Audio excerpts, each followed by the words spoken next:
Hello दोस्तों, आप सब कैसे हो? बढ़िया। आप सब बढ़िया हो तो मैं भी बढ़िया। तो चलिए शुरू करते हैं। आज हम लोग पढ़ते हैं पॉलिटेक्निक प्रवेश परीक्षा के लिए मोस्ट इम्पॉर्टेंट फिजिक्स के टॉप 10 क्वेश्चंस। इन प्रश्नों को जो है डिटेल में हम लोग अच्छे से पढ़ेंगे। तो चलिए, पहला प्रश्न ये रहा। प्रिज्म से गुजरने पर निम्नलिखित में से किस रंग के प्रकाश का विचलन अधिक होता है? आंसर तो आपको पता है। बहुत सारी चीजों को हम लोग अभी सीखेंगे इस वीडियो के माध्यम से इस प्रश्न में। ठीक है, तो ये देखिए, ये रहा प्रिज्म, और प्रिज्म से गुजरने पर ये 7 रंग में विभक्त हो जाता है। किस प्रकार से? आपको ये याद है ना, विबग्योर क्रम, विबग्योर क्रम, ये बैगनी, जामुनी, नीला, हरा, पीला, नारंगी, लाल।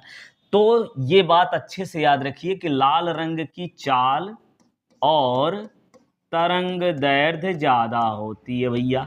लाल रंग की चाल और तरंग दैर्ध्य ज्यादा होती है। तो फिर और क्या कम होता है भैया? इसका कम क्या होता है? ये चीजें कम होती हैं लाल रंग की। क्या क्या? प्रकीर्णन। क्या? प्रकीर्णन। प्रकीर्णन आपको पता है ना? चलिए अभी फिर से ही बता देते हैं। प्रकाश का प्रकीर्णन, अपवर्तनांक, ठीक है, क्या?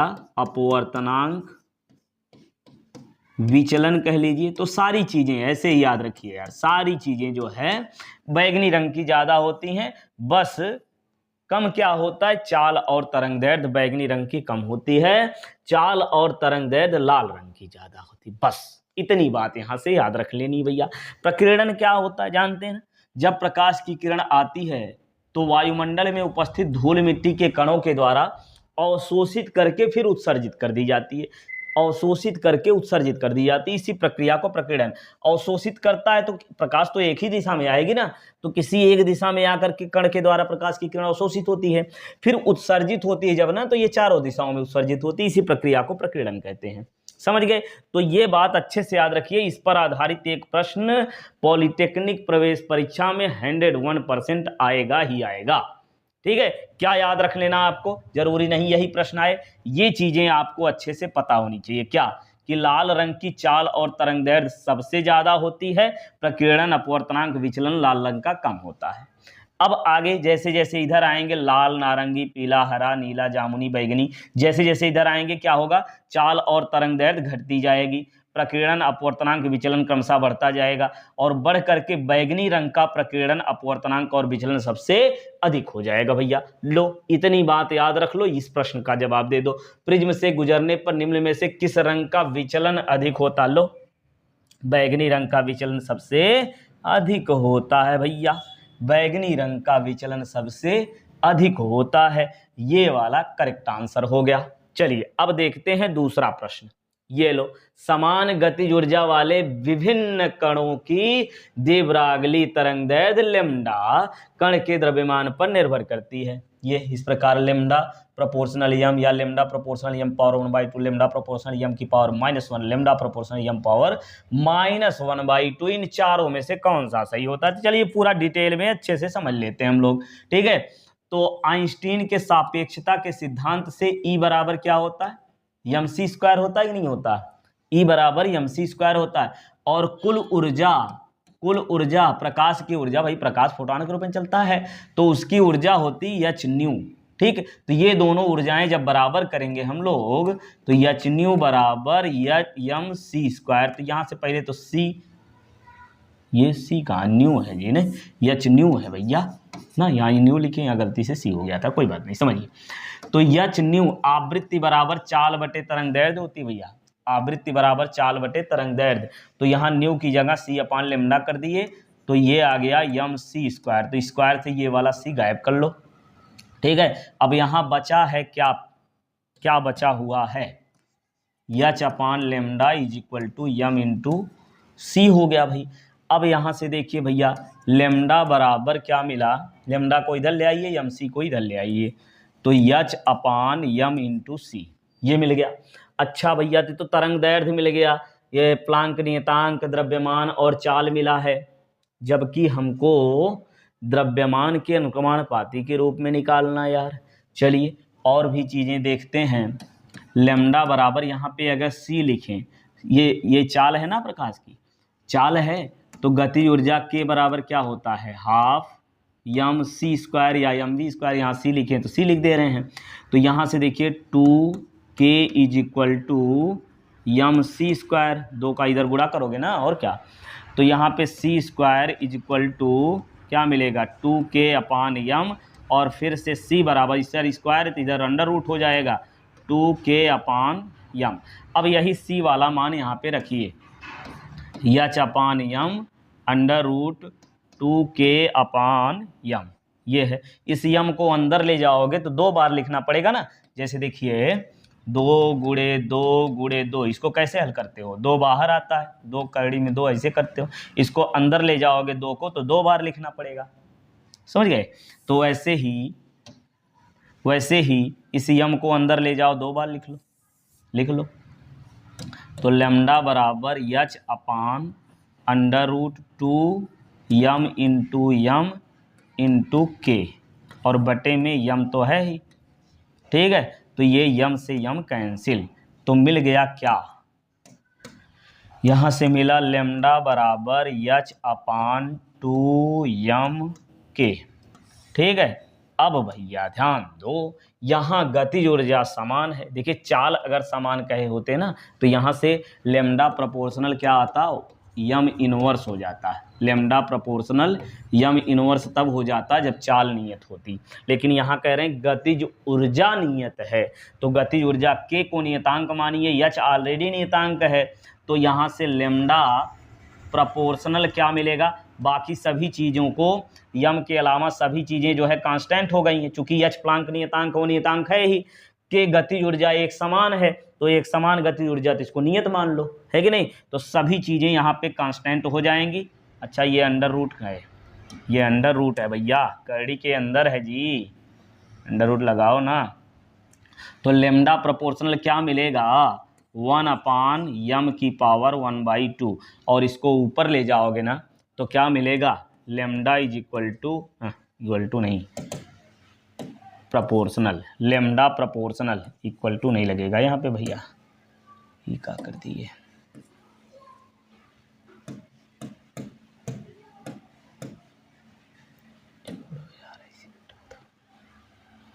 लेमडा प्रोपोर्शनल 1 अपान इतना बना है, तो यम को ऊपर ले जाओ तो लेमडा प्रोपोर्शनल 1/2 हो जाएगा, -1/2, ये वाला सही होगा, कौन सा, डी वाला ना, इसमें डी वाला आंसर ये वाला सही होगा इसमें, ठीक है, ये करेक्ट आंसर, समझ में आ गया होगा, नहीं आया बैक करके फिर से एक बार समझ लीजिए, बार बार वही कहेंगे समय लगेगा। चलिए अगला प्रश्न लीजिए, 2 मोल गैस के रुद्धोष्म प्रसार में, रुद्धोष्म मतलब समझ रहे हैं, जिसमें ना तो ऊर्जा अवशोषित हो रही है ना उत्सर्जित हो रही है, ऐसा प्रक्रम जो होता है वो रुद्धोष्म प्रक्रम कहलाता है। रुद्धोष्म प्रसार हो रहा है, में गैसों में प्रसार हो रहा है, और रुद्धोष्म प्रसार हो रहा है, तो इसका मतलब गैस में प्रसार हो रहा है, लेकिन ना तो ऊर्जा अवशोषित हो रही ना उत्सर्जित हो रही है। आगे बढ़िए, 5 जूल कार्य किया जाता है, रुद्धोष्म प्रसार में गैस द्वारा 5 जूल कार्य किया जाता है, आंतरिक ऊर्जा, गैस की आंतरिक ऊर्जा 5 जूल बढ़ जाएगी, 5 जूल कम हो जाएगी, वही रहेगी, या 2.5 जूल कम हो जाएगी, ठीक है। चलिए तो यहाँ पे हम भैया ना इसके लिए एक नियम लगाते हैं, उष्मागतिकी का प्रथम नियम, क्या, उष्मागतिकी का प्रथम नियम, 11th क्लास में आपने पढ़ा होगा उष्मागतिकी का प्रथम नियम, और 10th वाले यदि नहीं पढ़े हैं तो सुन लो, बता दे रहे हैं, ठीक है। उष्मागतिकी का प्रथम नियम क्या है कि किसी में भी दी गई ऊर्जा जो होती है, लिख दें क्या, दी गई ऊर्जा या उष्मा कह रहे हैं, दी गई उष्मा जो होती है वो 2 रूपों में खर्च करती है, एक कार्य करती है आंतरिक ऊर्जा में परिवर्तन करने में, आंतरिक ऊर्जा, एक आंतरिक ऊर्जा में परिवर्तन, पूरा लिख दें यार, आंतरिक ऊर्जा में परिवर्तन करने में और कार्य करने में, कार्य, चलिए वैसे कार्य लिख दे रहे हैं केवल, ठीक है। तो दी गई उष्मा को Q से डिनोट करते हैं, आंतरिक ऊर्जा में परिवर्तन डेल्टा U होता है और धन किया गया कार्य W होता है। और यहाँ बात हो रही है रुद्धोष्म प्रक्रम की, ध्यान से सुनिए, यहाँ पे बात हो रही है रुद्धोष्म प्रक्रम की है। तो यदि रुद्धोष्म प्रक्रम की बात कर रहे हैं तो W बराबर हो जाएगा, अच्छा रुद्धोष्म प्रक्रम की बात कर रहे हैं तो Q बराबर हो जाएगा 0, और इस प्रश्न में कह रहे हैं 5 जूल कार्य किया जाता है तो W बराबर 5 जूल। अब अगर यही कहा होता कि 5 जूल कार्य प्राप्त होता है, समझ रहे हैं, प्राप्त होता है तो ये कार्य ऋणात्मक होता है। जो कार्य स्वतः होता है ना वो ऋणात्मक होता है, और जो कार्य किया जाता है वो कार्य धनात्मक होता है। तो यहाँ कार्य किया जा रहा है बात आ रही है। चलिए सबको बता दे रहे हैं एक बार फिर से, देखिए उष्मा यदि दी जाएगी, उष्मा देनी पड़ेगी तो उसको धनात्मक लिखेंगे, उष्मा यदि प्राप्त होगी तो ऋणात्मक लिखेंगे, W यदि कार्य किया जाएगा तो इसको धनात्मक, यदि कार्य प्राप्त होगा तो ऋणात्मक, ये बातें होती हैं, ठीक है। आंतरिक ऊर्जा में W का मान धन ऋण कब होता है, जब आंतरिक ऊर्जा में वृद्धि होती है, लो जब वृद्धि होती है तो धनात्मक होता है, आंतरिक ऊर्जा में कमी होती है तो ऋणात्मक होता है डेल्टा U। तो तीनों चीज़ों को हमने यहाँ पे बता दिया कि कब धनात्मक कब ऋणात्मक होता है। अब यहाँ पे बात आ रही है क्योंकि ऊर्जा रुद्धोष्म प्रक्रम है तो Q का मान तो 0 हो जाएगा, ना धनात्मक ना ऋणात्मक। अब 5 जूल कार्य किया जा रहा है, इसका मतलब 5 जूल ये धन में होगा, बस यही वैल्यू रख दो भैया। तो जब Q का मान 0, डेल्टा U यही आंतरिक ऊर्जा में परिवर्तन है और धन 5। अब इसको पक्षांतर कर लो तो डेल्टा U बराबर आ जाएगा -5 जूल। अब भैया ऋणात्मक आया ना तो इसका मतलब क्या, आंतरिक ऊर्जा में क्या हो रही है, कमी हो रही है, वृद्धि, ऋणात्मक आ रहा है ना, तो 5 जूल ऊर्जा में कमी हो रही है। बस समझ गए। तो कौन सा सही होगा, ये बी वाला ऑप्शन यहां से सही हो जाएगा, ठीक है। चलिए अब अगला प्रश्न देखते हैं भाई। चलिए यदि किसी माध्यम में निर्वात में पूर्ण आंतरिक परावर्तन के लिए क्रांतिक कोण 30 अंश है तो माध्यम में प्रकाश का वेग कितना होगा भैया। समझ गए कैसे, माध्यम से निर्वात में पूर्ण आंतरिक परावर्तन हो रहा है, पूर्ण आंतरिक परावर्तन हो रहा है, परावर्तन के लिए क्रांतिक कोण दिए हैं, क्रांतिक कोण दिए हैं। तो चलिए यहाँ पे चित्र के माध्यम से आपको समझाते हैं कि ये कोई माध्यम है। चलिए कांच मान लें, क्या कांच मान लो, ठीक है, ऊपर कांच है नीचे निर्वात है, नीचे क्या है निर्वात है, ठीक है।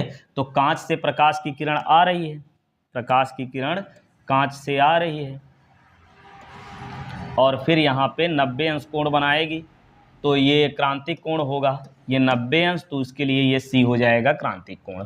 अब इसी माध्यम के लिए यदि हम अपवर्तनांक निकालें, ध्यान से सुनिए, इसी माध्यम के लिए यदि हम अपवर्तनांक निकालें तो क्या होगा, कांच के सापेक्ष इस निर्वात का अपवर्तनांक, निर्वात के लिए A दिखा देना, तो निर्वात के लिए A दिखा लो, ठीक है, समझना ये। तो कांच के सापेक्ष इस निर्वात का अपवर्तनांक कितना बन जाएगा, sin C अपान sin 90। अरे भैया ये I बनेगा, ये R बनेगा, sin I अपान R ये होता है। अब जबकि अपवर्तनांक देखिए इसमें कौन वाला लिखोगे, वायु के सापेक्ष कांच का अपवर्तनांक, क्या लिखोगे, वायु के सापेक्ष कांच का अपवर्तनांक बन जाएगा कितना, ये पलट जाएगा, sin 90 ऊपर हो जाएगा और sin 90 का मान 1 होता है और sin C को नीचे कर लो, ठीक है। वायु के सापेक्ष कांच का अपवर्तनांक इसको क्या लिख सकते हो, वायु में चाल, क्या वायु में चाल और बटे में क्या कांच में चाल, वायु में चाल बटे कांच में चाल, और ये बराबर होगा किसके, 1/sin C के, ठीक है। अब वैल्यू रख दो, वायु में चाल 3 × 10⁸ मीटर पर सेकेंड, और कांच यानी माध्यम, यहाँ कांच की जगह आप माध्यम लिखते हैं, इस सवाल में ज़्यादा सही रहता, क्योंकि कांच हम लोग बहुत प्रैक्टिस किए हैं इसलिए कांच लिख दिए हैं समझने के लिए, है ना। तो कांच में चाल, कांच मतलब यहाँ माध्यम है, माध्यम कांच भी एक प्रकार का माध्यम ही है भैया, ठीक है। तो कांच में चाल बराबर कितना हो जाएगा, इसको रखिए 1/sin C, C का मान कितना है 30 अंश रख दो, तो 3 × 10⁸ बटे कांच में चाल, और ये बराबर आया 1/1/2। अब यहाँ कांच में चाल इधर गुणा कर दें, 2 ऊपर कर लो 2 नीचे हो जाएगा। लो भैया एक लाइन और लगा दे, नहीं तो कहोगे कि पता नहीं क्या बता दिए। पूरा लगा दे रहे हैं कांच में चाल। अब देखिए 1/1/2 है तो पलट के ऊपर हो जाएगा 2। अब कांच में चाल इधर 2 इधर कर लोगे, बटे में कर दोगे, बस वही आंसर हो जाएगा आपका। चलिए करके देखिए क्या लिखेंगे, कांच